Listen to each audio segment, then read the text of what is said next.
Welcome to the Daily Dosage. I'm Pat Beach. And I'm PJ Ross. We're about to give you a dose of Major League Baseball. We're doing a special focus on Manny Ramirez. Manny's been struggling a little bit since the All-Star break. So, PJ, what do you think's going on with Manny right now? I think pitchers have been real aggressive to go after him on the inside part of the plate, especially after he bruised that left hand 2 weeks ago. I think pitchers have really been trying to tie him up and keep him from extending his hands. Most of the good hitters in the league like to get a pitch out over the plate and get their arms fully extended because that allows them to get their hips fully through the zone, and he just hasn't been able to do that. One of the things that's been hurting him also is that he's been taking too many of the good pitches on the outside part of the plate, so he hasn't been driving that pitch to right field and getting the hits that he usually racks up. So, you don't think it's his hand that's kind of affecting his slump a little bit? I think the hand was a slight issue. He definitely showed signs of a slower bat and having trouble getting through the zone on an inside pitch. What it made him do was overcompensate for the inside pitch, so it effectively took the outside pitch away from him because he needed to be quicker on the ball on the inside, and he wasn't looking for the pitch away, so he was taking balls that he normally would drive to the opposite field. So, has the Manny slump affected the Dodgers' team performance? I think it definitely has. Manny went just 7 for 42. That's a 167 average since the infamous Bobble Slam night 2 weeks ago. And over that 10-game stretch, the Dodgers went just 4-6. But he rebounded last night, and they finally won. One of the interesting things about the stretch of 10 games where they were struggling was that Andre Ethier and Orlando Hudson were hitting second in front of him. Were actually getting on base quite a bit. So the problem wasn't the rest of the team around him and his lack of driving and runs. It was just him not being able to produce with runners on base.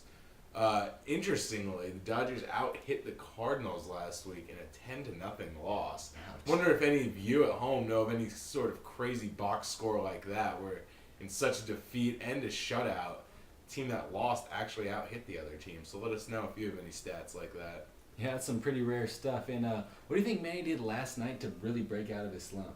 He definitely took advantage of a couple mistakes out and over the plate. The home run came on a 2-out, 2-strike breaking ball that Ivana Gallardo just left right out over the heart of the plate.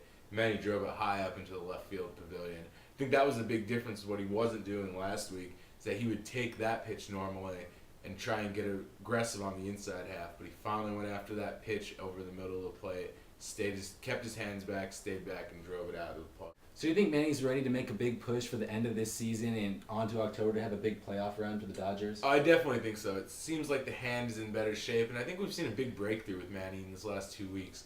Even though he's been in this slump, I think we've seen the first time that Manny's actually played through an injury rather than avoided it and taken a bunch of days off. He was infamous in Boston for having a random hamstring strain anytime he didn't want to face a pitcher. But I think Manny feels a real sense of obligation to the Dodger organization to play through this injury because of what he's subjected them to this year. They know what he can produce, and manager Joe Torre has been just great bringing him in and embracing him with the whole Mannywood thing.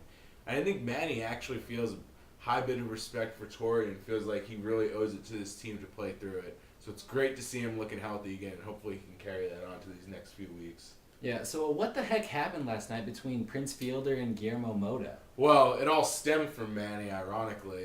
Manny was hit very close to that bruised left hand earlier in the game, and that ticked off Dodgers catcher Russell Martin. It reminded him of last October when Brett Myers threw at Manny in the playoffs.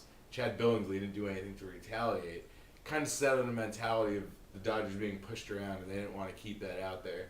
So Mota, with 2 outs and a 17-4 Dodgers lead, drilled Prince Fielder on the thigh. Now, he wasn't throwing at his head or anything, and as a Dodger fan, I think it was great. I agree with it. I think you got to protect your power hitter.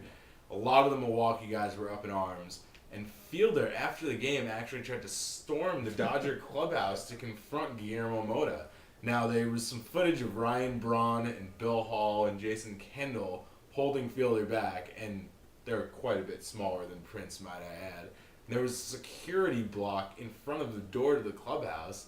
The interesting thing is that the Dodgers had no idea this was going on. That door is about 30 feet from the clubhouse under the tunnel. So I think we're going to get a good show tonight and see what happens in the aftermath of the whole scuffle.